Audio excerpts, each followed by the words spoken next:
Hello, welcome to Brimwood Farm. So today I'm going to be potting on my Buddleia cuttings, and we're going to also be talking about that pesky little pest, the spider mite.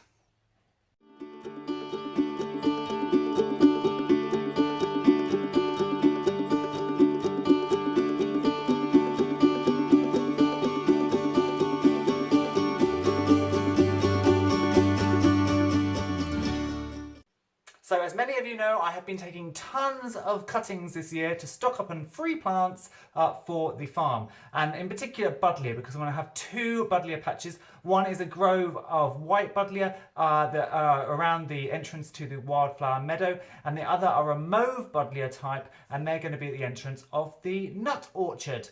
So I've got some plants here. They've all taken really well. However, we have a little bit of infestation of spider mite. So let's take a look. So first up, I'm really pleased that all of these took, and you can see we've got fantastic root growth here, so it's definitely time to pot these up into separate pots. However, and I don't know where they've come from, but they've hitched a ride somewhere, we have spider mite. So you can see all this mottling on the leaves. That is a sure sign of spider mite, because what they go and do is they live mostly on the underside, and they'll go and pierce the hole, and they will suck the sap, and they also eat the chlorophyll as well, which leads to the mottling and then can lead to the death of the plant. Now, I was going to try and find some to show you, but actually they're very clear. You can see them here. So you can see some little white things moving around there. Now they're a lot like aphids. Aphids are quite big, and they're all gathering clusters around the growing tips. These spider mites, they are much more like mites. They're less than 1 millimeter long, so they can be difficult to spot. Mostly you'll notice it from the patches on the Buddleia. You can see here the patches on the leaves, but also you'll get webbing. They like to climb across webs. Like a spider mite is actually one of the spiders. So like spiders have the silk strands, you'll see that on plants of heavy infestations. Now I've been treating this simply by jet washing these plants every few days. When I see the spider mites, I've been holding them under the tap, washing as much as I can off. Because I don't like to use chemical controls. They don't like windy conditions because it makes them not be able to breed very well. And so I'm going to put these, once these Buddleias are potted, they need to be quarantined from other plants so it doesn't spread. But once they are potted into individual pots, I'm going to place them outside on the bench, so they get some natural sunlight, and they also will then get the cooler temperatures of the evening and the windiness. Now you don't want to put these in mega cold conditions, because what that does, it doesn't kill the mites, it just sends all the females scuttling for hibernation, and they'll just go into hibernation, and then as soon as they get warm, they'll come out again. So it won't kill the plants as long as I keep washing everything off, and hopefully I can, there's quite a lot there, aren't there? I hadn't noticed there were so many.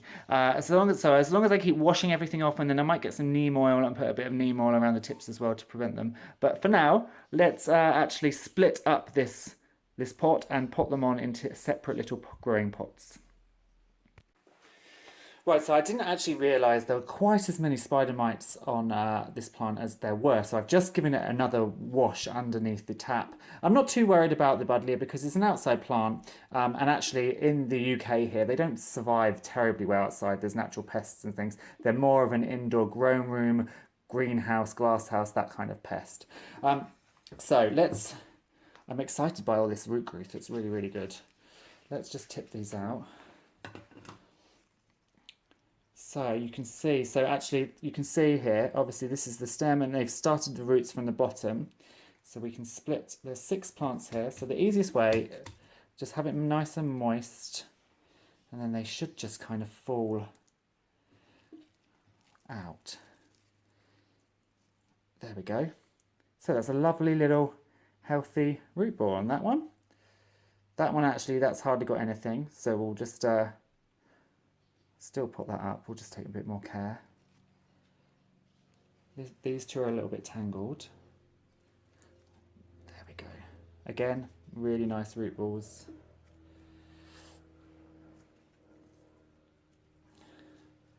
And really nice root balls. So what we'll do, I'll just put this to one side.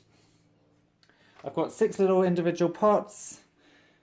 I've already put some just normal compost in there. I will just sit this on top. I might as well use some of this soil just to go around. And I'm going to do that with all 6.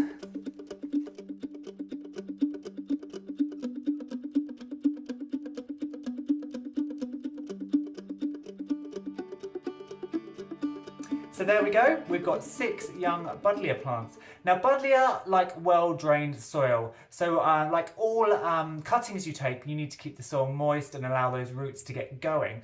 But once you've got young plants, especially with the Buddleia, they do need free draining. And what I find is all my Buddleia in pots, I tend to keep them watered and then I let the soil go almost bone dry before I then water them again, because otherwise overwatering can actually kill them off. And actually, if you've ever seen, you know, you've been on the railway and you've seen Buddleias growing out of walls and things like that, they really don't need soil. They're opportunists.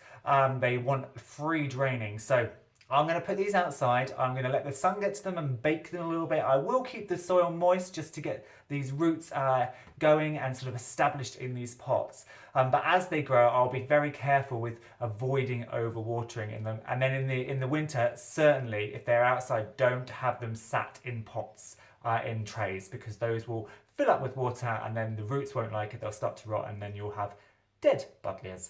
So I'm going to go and put these all outside. I'm going to keep an eye on this blimmin' spider mite. Again, I'm not going to be putting them anywhere near other plants in case those spider mites take opportunity of the breeze to fly away onto the next plants. If you've liked the video, please give me a thumbs up, hit the subscribe so you don't miss any future updates.